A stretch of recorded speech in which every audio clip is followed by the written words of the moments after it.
Hi everyone, welcome to another episode of Liquid Loans Behind the Scenes.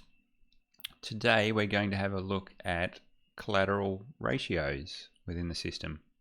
This is a really important concept to understand, and understanding this is the thing that will protect your funds and make sure if you're taking out a loan, you're doing it in a safe way so that there's no risk of liquidation.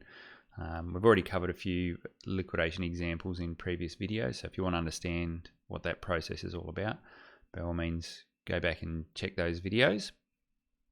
But this one is going to be short and sweet, but on three main concepts or ratios that the system keeps in balance, and something that you actually have control over as well. So you can see on the screen, we've got three things that we're interested in looking at. We've got the ICR, which is the individual collateral ratio. Then we've got the MCR, which is the minimum collateral ratio. And then we've got the TCR, which is the total collateral ratio. So let's dive in and we'll have a look at each of those things. Okay, so you would have seen me drawing this on all the other presentations where we set up a vault. And in that vault, we have some pulse that we deposit, so the collateral side, and then we have some USDL that we mint, so the loan side. Now, the amounts you put in here, so the amount you deposit and the amount you take, sets the ratio. And we call this one on an individual vault. So we're just looking at one vault. We call that the individual collateral ratio, the ICR. And we said that when we set up a vault, then we have something called an MCR, minimum collateral ratio. So that is the minimum amount of collateral you can get away with putting into the system and taking out a loan. So you can put in 110% of collateral and draw out 100% of that amount. Sorry, 90% of that amount. But you get my picture. You've got to put in an extra 10% collateral as a minimum to be able to draw out your loan.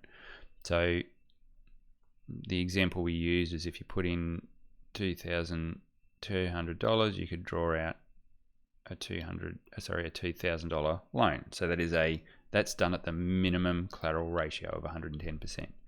Now you don't want to leave your vaults sitting. In my opinion, you should never ever set up a vault at 110% collateral ratio, because what it means is as soon as there's a small movement in the price of HEX, that vault becomes a risky vault. What's a risky vault? Anything that is less than 110%, the system deems a risky vault and is liable for liquidation. Okay, what sort of levels do we think you should be doing your individual collateralization ratios at? Okay, let's have a look. So as a safe bet, we're saying anywhere from sort of 200 to 250 is a good number that protects you from an event called recovery mode, and we'll discuss that briefly in a minute. However, if you want to be super sure that you want to be able to set up a vault, go away on holidays for 3 or 4 weeks and not have to worry about what your vault's doing. Is it going to get liquidated? Then really what you should be doing is sort of going sort of 500% plus. You could just walk away and leave that and know that it's going to be pretty right. It can withstand a really big dip. Obviously, you don't want to leave.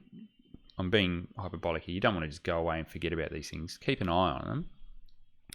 But there's no maximum collateral ratio. So if you really wanted to, and I think this will actually happen a lot, especially with Pulse. So let's say the price of Pulse really rockets up quite high.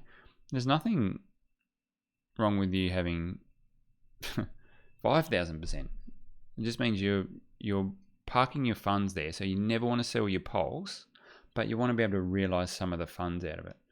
So you've seen some of the gains that Hex has gone through.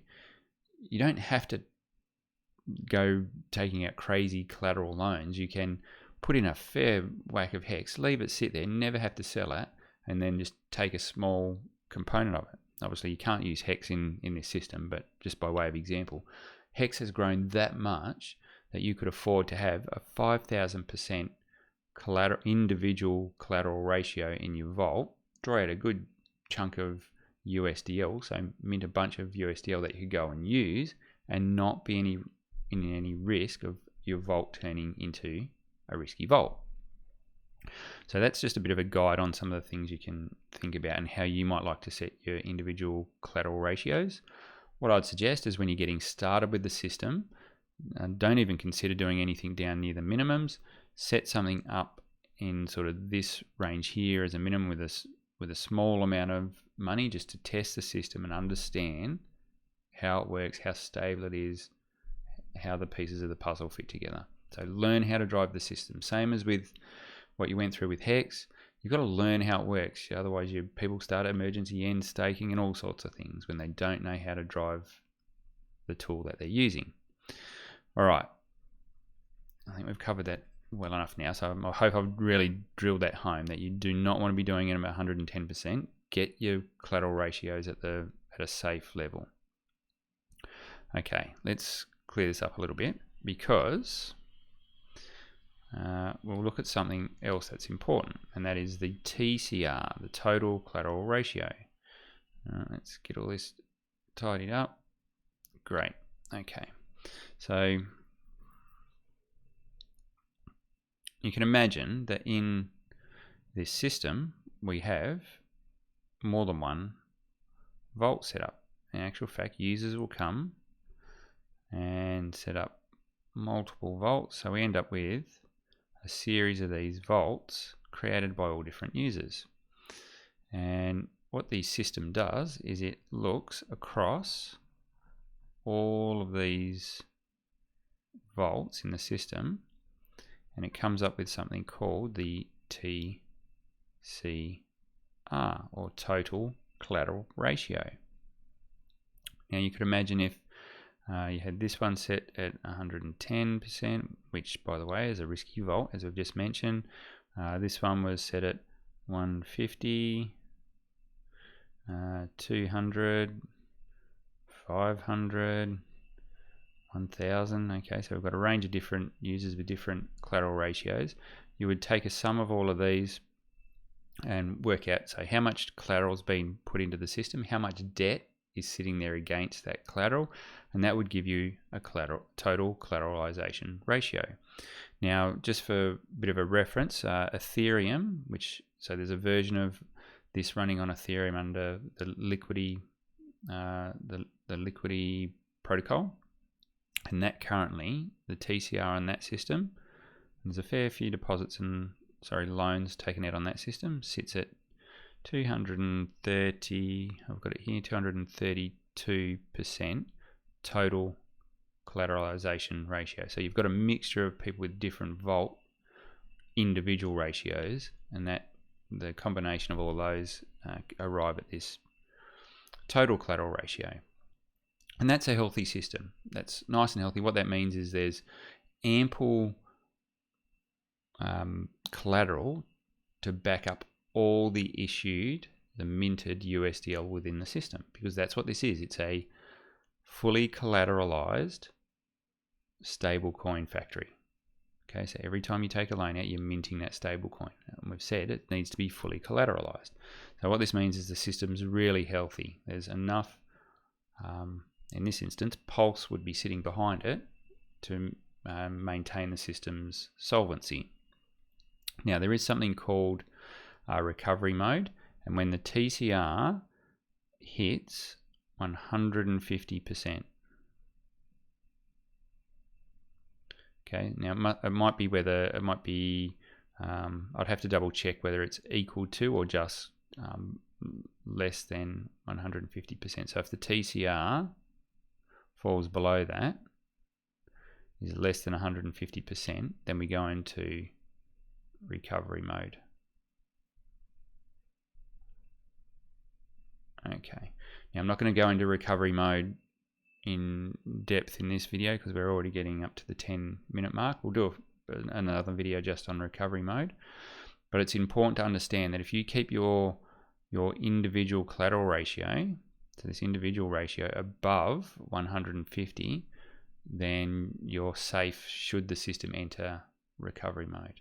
So if you've got your vault, any one of these ones is your vault where your collateral ratio's set higher than 150, you're all good. You're not going to get impacted by recovery mode should the system enter that. So that's why we encourage people to keep their vaults up around the sort of the 250 mark, just so you've got a big buffer in case of any price movements, but also you're totally isolated from the system going into recovery mode should that happen. So try and keep your vaults at a really good level. Okay, look, there's probably more that needs to be discussed on this, and I'll just quickly show you. We do have a whole set of documents that you'll be able to read. So it goes through all of these definitions. We go through what recovery mode is and a whole bunch of things, so you understand how all these collateralization ratios would affect you and how the system behaves should we get into something like a recovery mode. So this is not public yet. Like I said, we'll get a few little Easter eggs here on this channel, but this will be coming very, very soon, and you can read all that. But for now, just understand we've introduced you to the three concepts, which were I'll bring it over here a bit if I can. So that was the three concepts we introduced today, were the individual collateral ratio, so that of an individual vault, the minimum collateral ratio, so that 110% mark is the minimum collateral ratio, where if you fall below that, you're a risky vault. And then we talked about total collateral ratio. So there's the three main things. I think if you've just got that concept out of this video, that's great. We'll talk about those in more depth as we go through, and we look at a few more concepts in later episodes. Look, that's it for this one. Just want to keep them short and sweet, like I said. Thank you for listening, and I'll catch you all in the next episode. Bye for now.